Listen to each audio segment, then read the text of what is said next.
Hey guys, what's up? It's the Snake Dude 1814 here, and in today's video I want to discuss reptile lighting. I feel that this is a topic that doesn't come up too often, especially now that there are more advancements in the reptile hobby, specifically here in the United States. Lighting has definitely gone from just using a standard house bulb to now where there are advances in UVB, UVA lighting, as well as this simple LEDs and energy efficient bulbs such as mini halogens and such that have come out. So I really figured this would be a good video to discuss this and explain to you guys who might be considering owning reptiles, or even if you already own reptiles, how to improve or even sort of correct your lighting if you might have it wrong.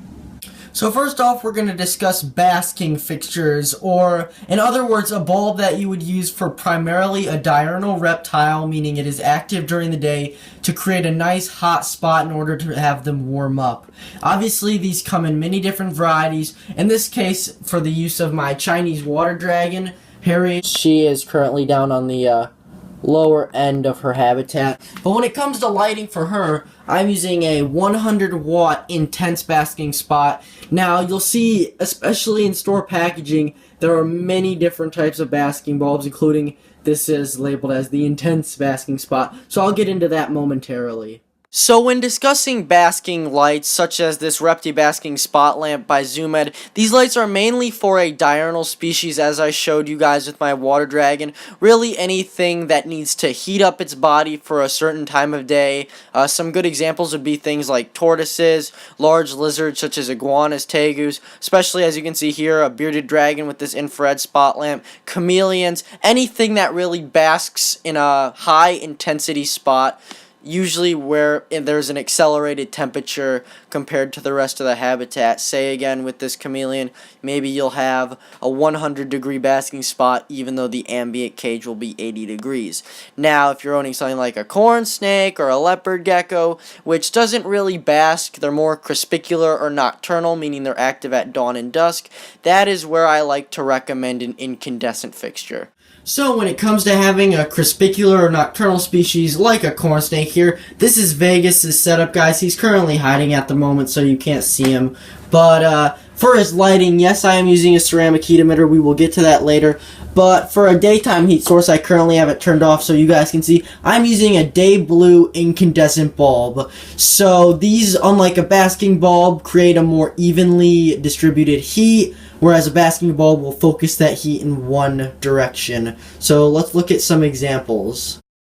So these daylight bulbs are, again, ideal for animals that don't truly bask, more just to create a warm ambient air temperature, which again works great for corn snakes, leopard geckos, anything that again doesn't truly bask. So how about we go look at nighttime heat and see how you can heat your reptiles at night when the temperature gets too cold for them. When it comes to nighttime heat in reptiles, there's really two main things I like to use, and that would be ceramic heat emitters like this that produce no visible light, so you do not have your reptile bothered at night by a light, as well as heat mats. So really, those are my favorite two options: ceramic heat emitters and heat mats. Just like the ceramic heat emitter, a heat mat produces no light because, well, it's obviously not a type of light bulb, but it produces a nice constant heat. It sticks to the glass, your reptiles, it will heat the enclosure, and they work very great, again, if you're keeping things like leopard geckos or corn snakes here like Hash. They seem to really enjoy it. I do have a heat mat on the bottom so he gets belly heat, as well as I have a heat mat for my other corn snake, Vegas, and a ceramic heat emitter on his habitat. Let's look at some examples of ceramic heat emitters, as well as other nighttime lights that you might see, and the pros and cons between the two of them. So as I mentioned, this ceramic heat emitter by Zilla, as well as the following ceramic heat emitter right here by Zoomed, they produce no visible light during nighttime heat.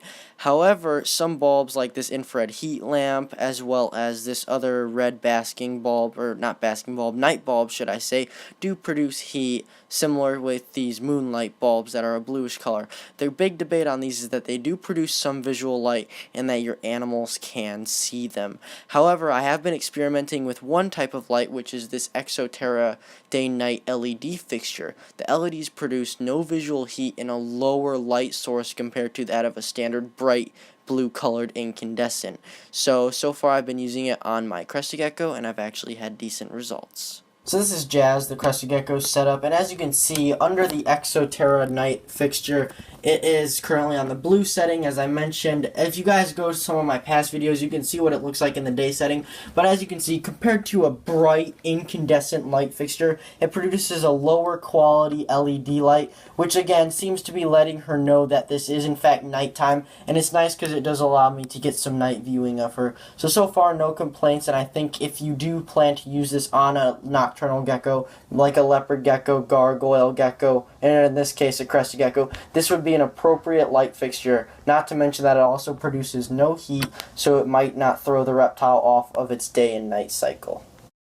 As for UVB, in the case of this Zoomed Power Sun, which has UVA, UVB, and heat in one, UVB is a form from the sunlight that reptiles take in to make vitamin D3 and turn it into calcium for their bones. I'm not going to go too in-depth on this subject, as I plan on making a separate video for it where I can really explain it in good detail. However, I'm going to start going on to the new mini halogen technology that has currently been released by some companies. As for this mini halogen technology, I've really only seen it represented by the Zilla company, as seen back with this heat and UVB fixture. It seems to be used mostly as a energy efficient source. It will save you energy. It really does seem though to pull up to its weight. I have read some reviews and they do seem to truly produce the heat that they are produced at, while as again saving energy. They come in apparently 25 and 50 watt sizes, which is great compared to the 100 watt basking bulbs most of us use. I am maybe considering going to try some out. I might purchase some. I'm still in debate of that, but overall we will just have to wait and see. Okay guys, so I know this was one of my longer videos, but thank you guys so much for watching. I really hope you found this video helpful. I do plan on continuing this sort of little series into the in-depth UVB video, just so you guys really know the components of UVB, for say, what it does for your reptiles, how it helps them, and why you need to change out your UVB bulbs every 9 to 12 months depending on the brand and bulb type.